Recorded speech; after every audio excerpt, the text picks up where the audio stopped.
Phone எடுக்கலை. சரி, இன்னும் கொஞ்சம் கூட நம்ம நேர்மையாக போவோம், கொஞ்சம் பணிவாக போவோம்.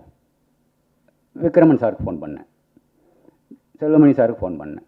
நான் இனிமேலும் பொறுமையாக இருந்தேன்னா எனக்கு நான் எங்கள் ஊரில் ஒரு வார்த்தை சொல்லுவாங்க, மழுமட்டன். அது தண்ணிக்குள்ளேயே ஒரு பல வருஷத்துக்கு தண்ணிக்குள்ளேயே ஒரு தேங்காய் மட்டை கிடைஞ்சதுன்னா அதுக்கு அப்படி சவசவன் ஆகிடும். அதுதான் மழுமட்டை. அப்படி ஒரு மழுமட்டையாக நான் ஆயிடக்கூடாதுன்றதை நானும் உணர்த்தணுன்றக்காகத்தான் இங்கே நான் வந்திருக்கிறேன். இந்த சந்திப்பு வந்து இந்த தகவலை சொல்கிறதுக்காக ஒன்று, இன்னொன்று எச்சரிக்கிறேன் ரெண்டு பேரையுமே. எதுக்கு எடுத்தாலும் வந்து நான் அந்த மண், நான் அந்த இனம், அந்த புழுதியில் பிறண்டவன், அந்த சாண்டு, அந்த சாண்ட் ஸ்மெல்லு, மண் வாசனை நான் தான் எடுக்கணும், எனக்கு தான் உரிமை. எடுங்க, உங்களை யார் வேணாம்னா. இடையில என்ன ஏன் குத்துற? நான் எடுக்க வேண்டாம்னு சொல்லலையே. நான் இல்லை, நான் தான் அந்த குற்ற பரம்பரை எடுக்க போகிறேன்னு நான் சொன்னேன். அந்த எச்சரிக்கைன்னு சொல்கிறத கடைசி வார்த்தையாக சொல்லி முடிச்சுக்கிறேன் சார், தயவு செஞ்சு. இதுதான் ரெண்டு பேருக்கும் கடைசி எச்சரிக்கை. இனி ஒரு தடவை என்னை பற்றி வாய் திறந்தா அது உங்களுக்கு நல்லது, எனக்கு நல்லதோ இல்லையோ உங்களுக்கு நல்லது இல்லை. நன்றி, வணக்கம்.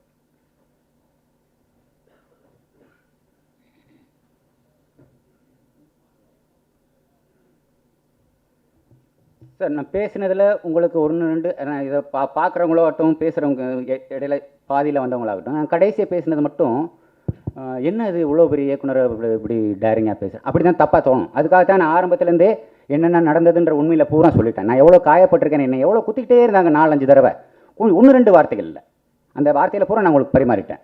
அது கொஞ்சம் இன்னும் இருக்கேன் மனசுக்குள்ளே. இதெல்லாம் நான் சொல்லிட்டேன். இப்போ அது மாதிரி ஏதாவது விட்டு போனது இருந்தாலோ அல்லது நீங்கள் உங்களுக்கு ஏதாவது சந்தேகங்கள் இருந்தாலோ நீங்கள் என்கிட்ட கேட்கலாம், நான் பதில் சொல்ல தயார். ஏன்னா என்கிட்ட உண்மை இருக்குன்ற போது நான் ஏன் வந்து இந்த கேள்விக்கு நம்மளால் பதில் சொல்ல முடியுமா, அதுக்கு பதில் சொல்லணும் அப்படி யோசிக்க வேண்டியதில்லை. எந்த கேள்விக்கு இருந்தாலும் பதில் சொல்ல முடியும். ஏன்னா என்கிட்ட நேர்மை இருக்குது, என்கிட்ட உண்மை மட்டும்தான் இருக்குது. Thank you sir.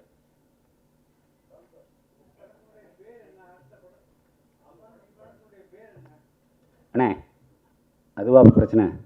அடுத்த படத்தை பற்றி பேசுகிறீங்களே, இந்த படத்தோட பிரச்சனை சொல்லுங்கள். இல்லை, வேறு டைட்டில் வைக்கணும்.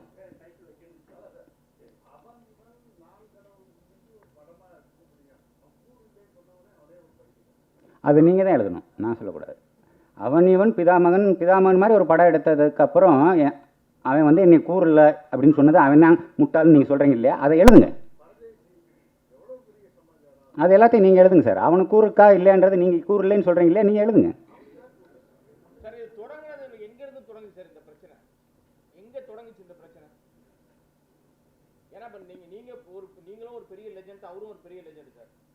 அந்த கூட இருக்கானே அவனோட மூளையிலேருந்து தொடங்குச்சு, அந்த குறுக்கு புத்தியிலேருந்து தொடங்குச்சு.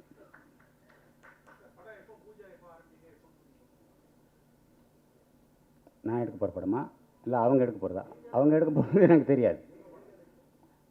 அது இன்னும் 2-3-4 மாதம் ஆகும் சார்.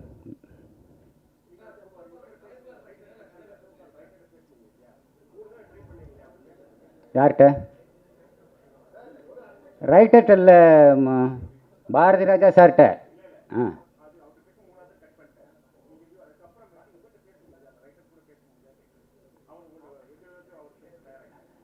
யார்? ரத்னகுமாரா?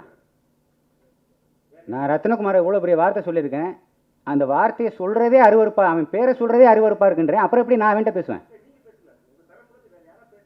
என் தரப்புலேருந்து நான் ஒருத்தன் தான் பேசணும், வேறு யார் இருக்கா? இடையில பேசுனது பாவம் அம்பா வந்து மாட்டிக்கிட்டார் இவர் தனஞ்சயன் சார். அதுக்கு தான் அவர் வந்து மேடையில் பேச வேண்டியதாகி போச்சு.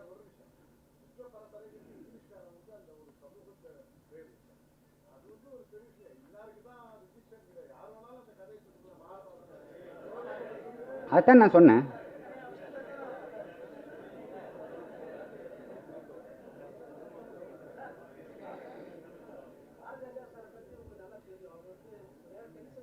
இருங்க பாருங்க, பாரதி ராஜா சார் உணர்ச்சி வசப்படுவார். அவர் மட்டும்தான் மனுஷனா? எங்களுக்கு நாங்களாம் மனுஷன் இல்லையா? எங்களுக்கெல்லாம் உணர்ச்சி வசப்பட மாட்டோமா?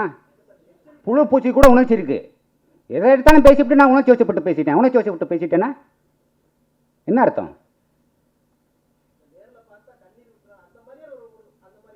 நான் கூட கண்ணீர் விடலாம். கண்ணீர் தானே, யார் வேணாலும் விடலாமே.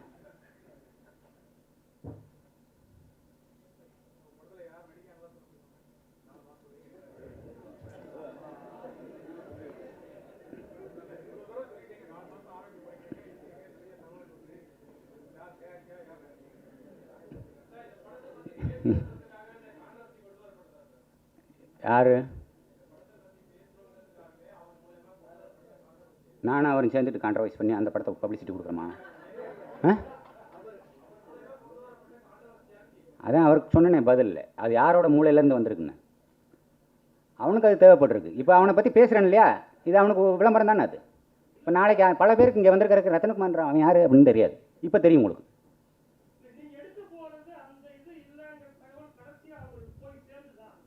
சார் இப்போ தானே தனஞ்சயன் சார் சொன்னார். ம் ம் என்ன காரணம் பாரதி ராஜா சார்? நான் ஒன்றும் யூகிக்கல. என்ன காரணம் பாரதி சார் நீங்கள் கேட்டு பதில் எழுதுங்க, நான் அதை படித்து தெரிஞ்சுக்கிறேன். எனக்கு தெரியல அவங்க என்ன காரணத்துக்காக இதெல்லாம் பண்ணுறாங்க. நான் யூகிக்கவெல்லாம் இல்லை. இன்னைக்கு அவர் இப்போ தாங்க பார்க்குறேன். அவர் தான் சொல்லிட்டாரே டீட்டெயிலாக.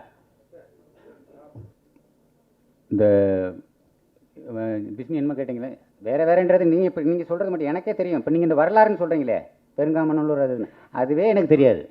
ஏன்னா அந்த கதைக்கு இது வேறு என்னமோ கேட்டுங்க. இந்த படைப்பாளிகள் அப்படின்னு சொல்கிறதுல எனக்கு உடன்பாடு இல்லை. என்ன படைச்சிட்டோம்? இப்போ என்னத்தை சினிமா தானே எடுக்கிறோம். அது சினிமா, அது திரைப்படத்துறைக்கு கொடுக்க வேண்டிய ஒரு விருது, அவ்வளோதான். படைப்பாளி நான் படைப்பாளி என்னத்தை ஏதாவது புதுசாக படைச்சிட்டோமா? இருக்கிற சினிமாவை திரும்ப திரும்ப எடுத்துக்கிட்டு இருக்கோம், அவ்வளோதானே. அதை கொஞ்சம் புதுசாக சொன்னால் அதுக்கான அங்கீகாரங்கள் கொடுக்குறாங்க. தமிழ் சினிமாவில்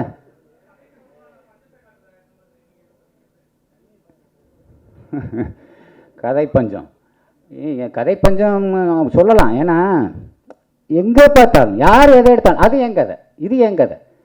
இந்த டிவியில் குழந்தைங்களுக்கு ஒரு சேனல் ஒன்று போடுவாங்க, ஒரு சோட்டா பீம். அந்த சோட்டா பீம் விட்டால் சோட்டா பீம் நான் பெத்த பிள்ளை, அதில் வர்ற காளியாக என் முப்பாட்டேன் பாட்டேன், நானும் அவனும் அவன் வயிற்றுல இருந்தான், அவன் பெத்த பிள்ளை தான், அவனோட பேரன், இந்த ரேஞ்சுக்கெலாம் போயிடுவாங்க போல இருக்கு. எதுக்கு எடுத்தாலும் இது என்னோடது. அதுவும் முதல்ல சொல்கிறதில்ல. இந்த கரெக்டாக படம் ரிலீஸுக்கு முதல் நாள் இது என்னோடதுன்றது எவ்வளோ பெரிய அயோக்கியத்தனம் அது.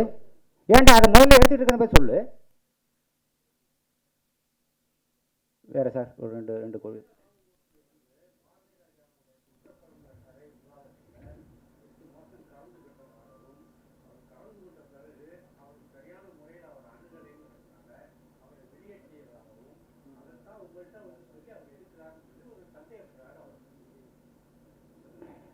அவர் சந்தேகப்படுறதுக்கு தான் விளக்கம் கொடுத்துட்டேன். என்ன அது வேற இது வேற, அதுலேருந்து ஒரு எனக்கு இந்த வரலாறே தெரியாதுன்னு சொல்கிறேன். அப்புறம் அவர் சந்தேகப்படுறேன்னு நான் என்ன பண்ண முடியும்?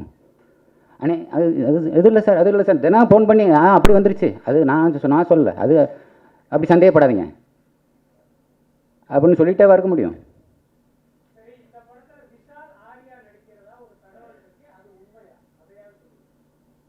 விஷால் ஆர்யா மட்டும் இல்லை, இன்னும் 4-5 பேர் நடிக்கிறாங்க. ஆமாம்.